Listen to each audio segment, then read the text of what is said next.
Olá a todos, bem-vindos ao meu canal. Vou então propor-me nos próximos vídeos a resolver aqui as questões presentes na frequência do módulo B, na disciplina de Matemática Básica, isto inserido então num dos cursos aqui do Instituto Politécnico de Viana do Castelo. Colocarei então no YouTube uma playlist onde vou-me propor a resolver todos os problemas presentes então nesta frequência do módulo B. Começamos então pela primeira questão, que nos diz o seguinte: considere então a função f, que está representada graficamente aqui na figura que podem visualizar. Questão 1.1. Determina ou explicita o domínio e o contradomínio da função f. Eu vou colocar aqui a resolução da questão 1.1.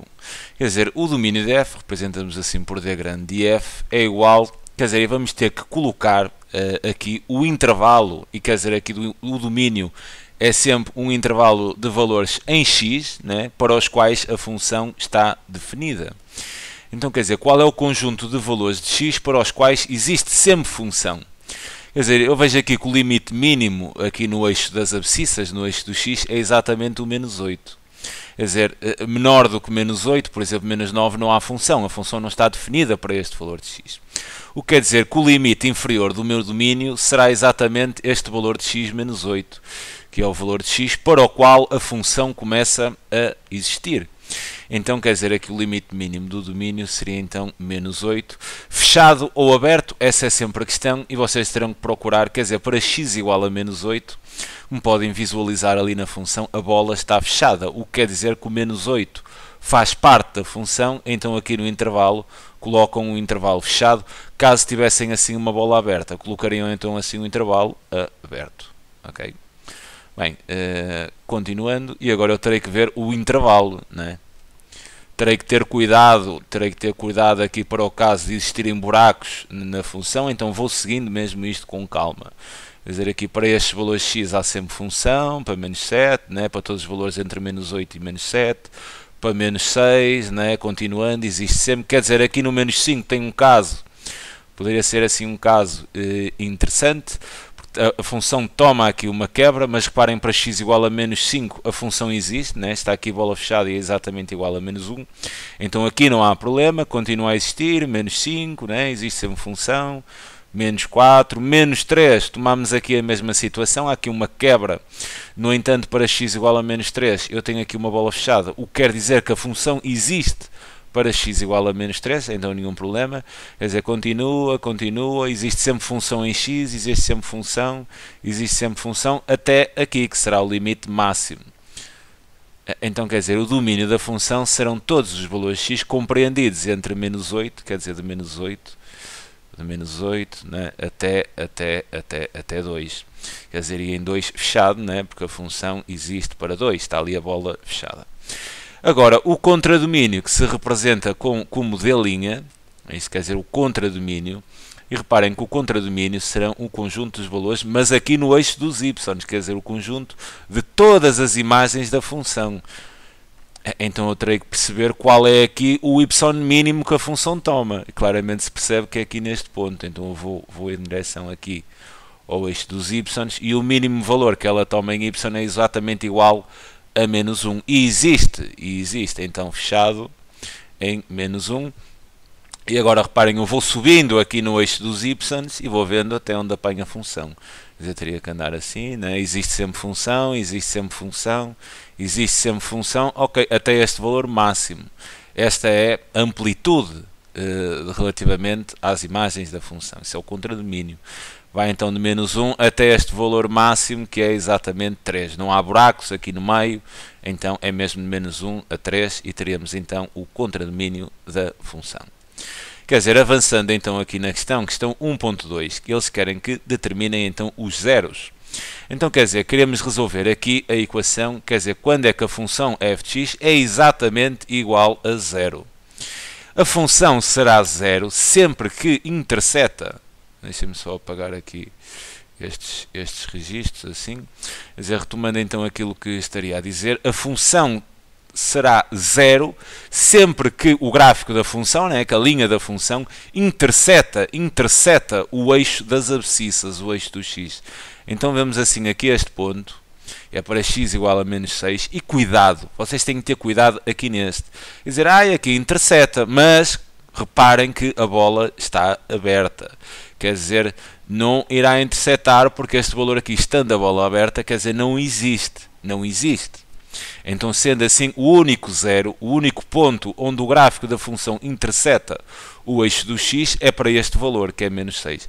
Quer dizer, os zeros, vocês terão de dizer sempre os valores de x, das abscissas. Quer dizer, neste eixo do x. Quais são os valores de x para os quais a função interseta exatamente este eixo das abscissas. Olhando ali para o gráfico, vemos claramente que, quer dizer, isto existe para então o zero, o único zero que esta função tem é para x igual a menos 6. Podia ter mais zeros, neste caso não tem. Ok. Agora, a terceira questão. O máximo absoluto, querem o máximo absoluto, o máximo relativo e os respectivos maximizantes. Então, vou então resolver aqui a questão 1.3. Quer dizer, o máximo absoluto, o máximo lê sempre no eixo dos y. É a maior imagem que a função toma. Olhando aqui para o gráfico da função, quer dizer, este máximo é exatamente aqui neste ponto. Aqui terei então o máximo da função. O valor desse máximo é lido sempre aqui nas imagens, ou seja, o máximo da função, neste caso absoluto, porque é o maior de todos, será exatamente igual a 3. Mas visto que isto é um ponto, né, eu terei aqui a coordenada y e depois terei aqui uma projeção segundo o eixo do x. Reparem, aqui o y a gente designa como o valor máximo e o valor de x para o qual nós obtemos esse máximo a gente designa de maximizante. Então já vou escrever a isso. Quer dizer, a função toma máximo absoluto em y igual a 3 e o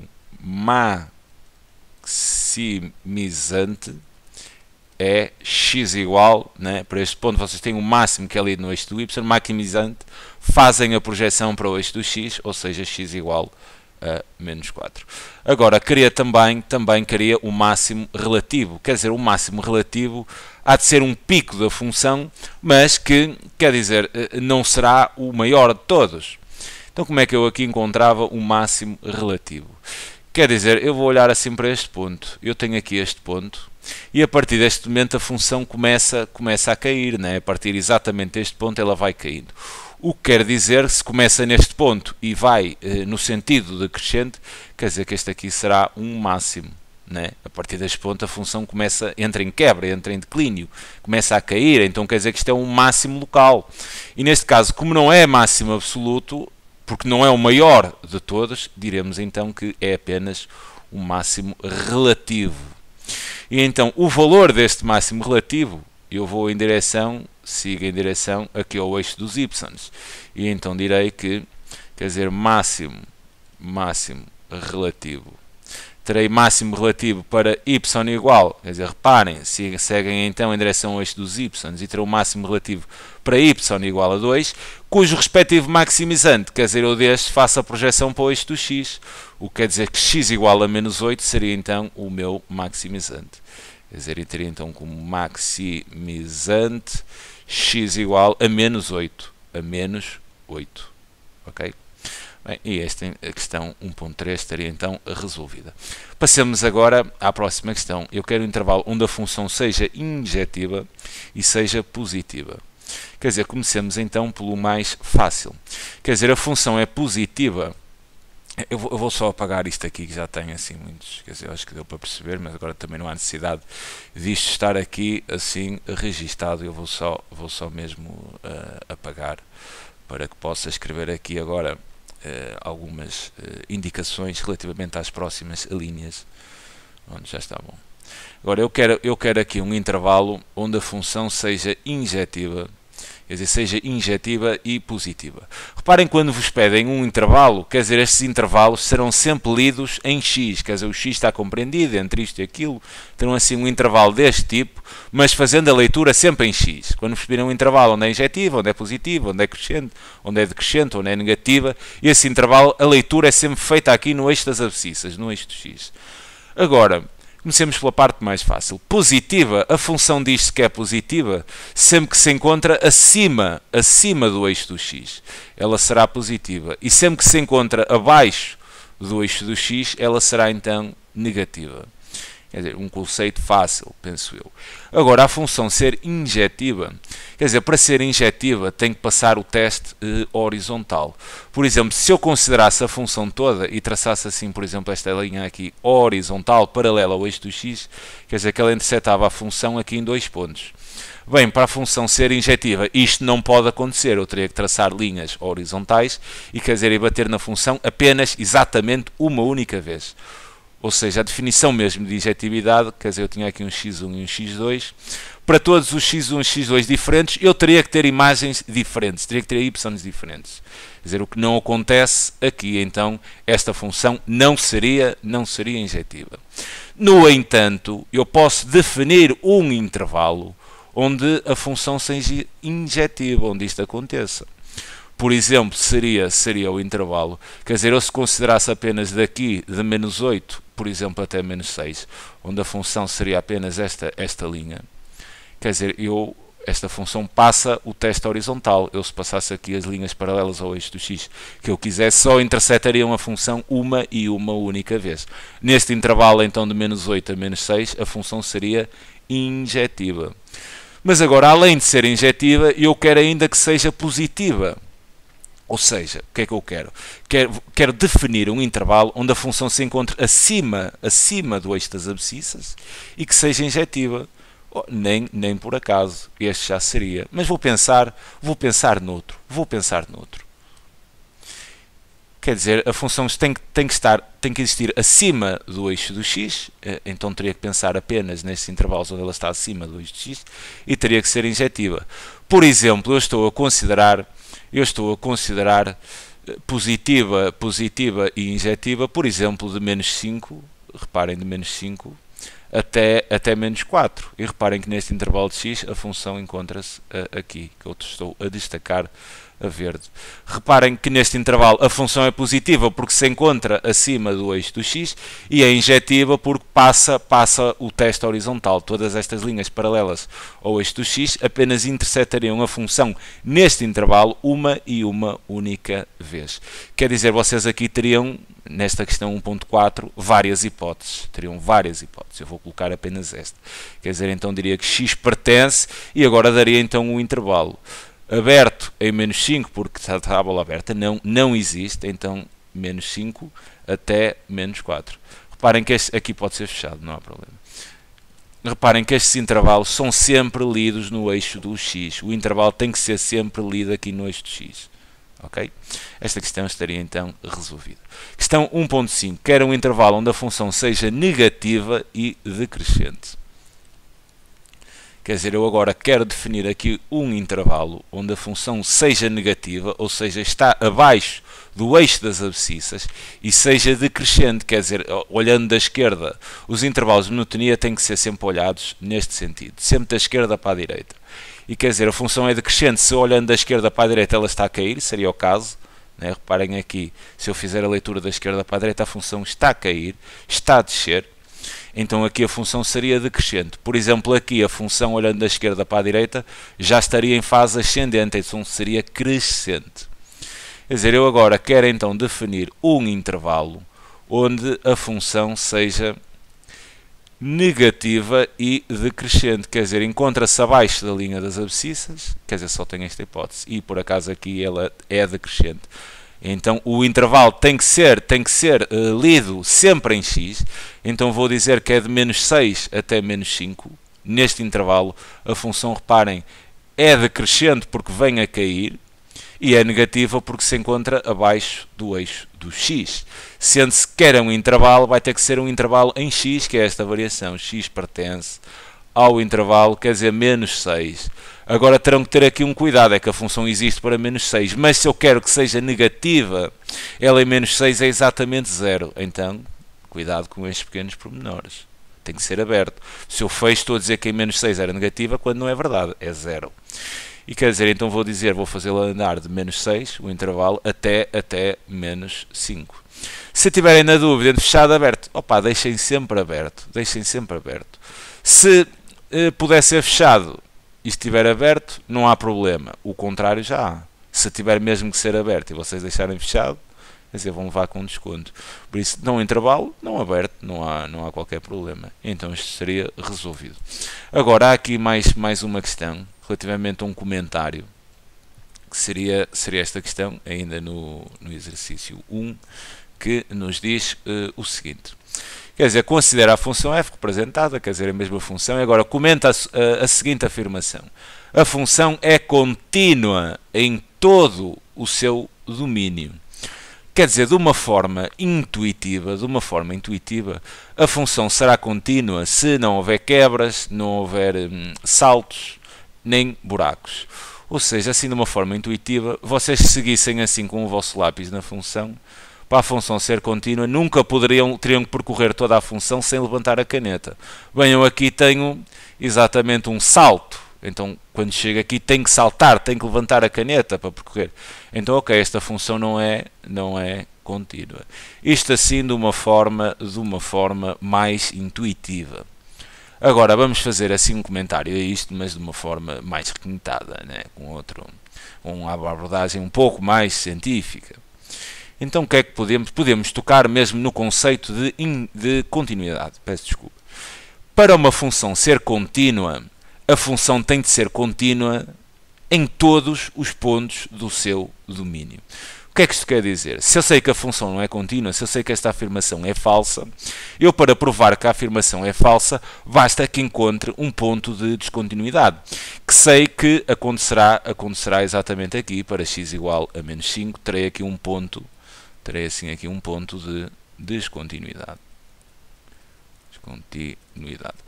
O que quer dizer, e agora vou trabalhar a continuidade de uma função num ponto. E se eu mostrar que a função não é contínua num ponto, estou a mostrar que a função toda não será contínua. Por aquilo que disse, uma função, para ser contínua em todo o seu domínio, terá de ser contínua em todos os pontos. O que quer dizer que se eu encontrar um ponto onde ela não é, cai por terra a questão da continuidade. E então, para uma função ser contínua num ponto, terá de verificar a seguinte igualdade. O limite, quando x tende para esse ponto da abscissa A, né, da nossa função f, terá de simplesmente ser igual a f de A. O que é que quer isto dizer? Para uma função ser contínua, terá de existir limite neste ponto da abscissa A, que neste caso eu vou considerar menos 5, e depois, além da existência de limite, esse limite ainda terá que ser igual ao f de A, quer dizer, se eu for à função e substituir então o x por A.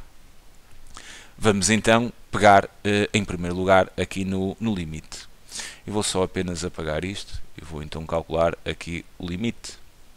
E então registaria isto. Quer dizer, para existir limite, e vou então trabalhar isto no ponto da abscissa x igual a menos 5, que é o ponto que eu vejo que a função é descontínua.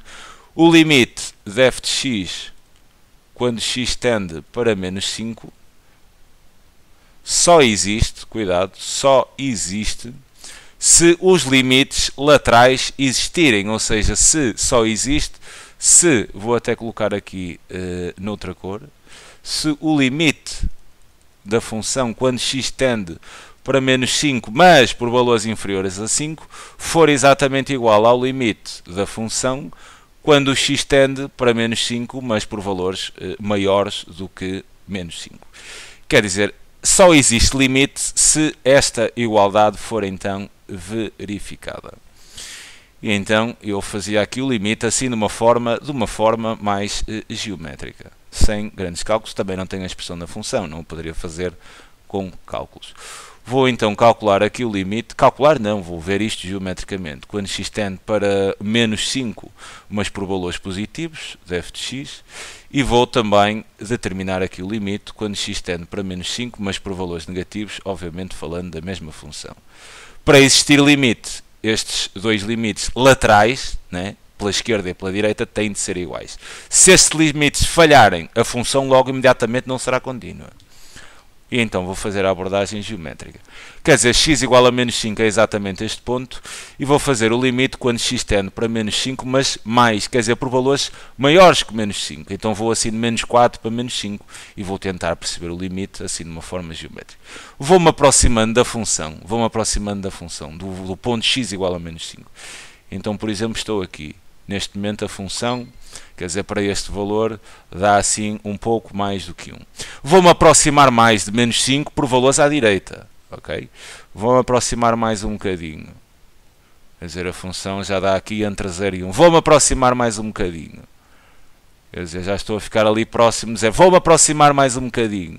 Quer dizer, claramente vejo que a tendência de valores que a função está a tender para tomar, à medida que eu me vou aproximando por menos 5 por valores positivos, quer dizer, a função lê-se então as imagens, né, os y, à medida que eu me vou aproximando de menos 5, quer dizer, está a tender para 0. Bem, agora vou-me aproximar aqui da função para o valor de x igual a menos 5, mas por valores negativos. Vou fazer uma aproximação geométrica. Vou-me aproximando da função para este valor x igual a menos 5, mas por valores inferiores, quer dizer, começa aqui da esquerda em direção a menos 5. Então, quer dizer, se estiver ali, dá assim um pouco menos do que 0. Vou-me aproximando mais de menos 5. O valor da função está a bater ali, está-se a aproximar de menos 1. Vou ainda tomar um valor mais próximo de menos 5. Quer dizer, a função, as imagens, né, estão a tender para que valor? À medida que eu cada vez vou chegando mais próximo de menos 5. Claramente se percebe que, quer dizer, a função está a tender para menos 1. O que quer dizer que os limites laterais para x igual a menos 5 são diferentes. E como são diferentes, quer dizer que não existe limite. Então eu vou registar exatamente isto.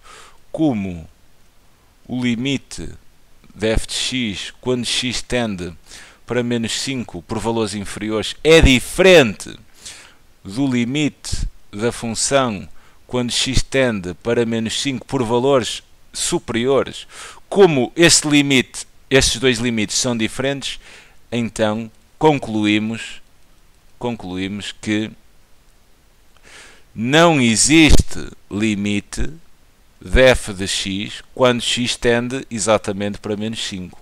Logo, a função f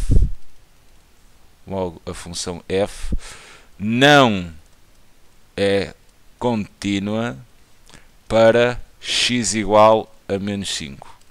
Portanto, f não é contínua em todo o seu domínio. E a questão estaria então resolvida. Fica então aqui a minha sugestão para a resolução deste primeiro grupo, da frequência então de matemática da componente B. Procurarei então resolver os próximos problemas. Então desde já um grande abraço e até um próximo vídeo.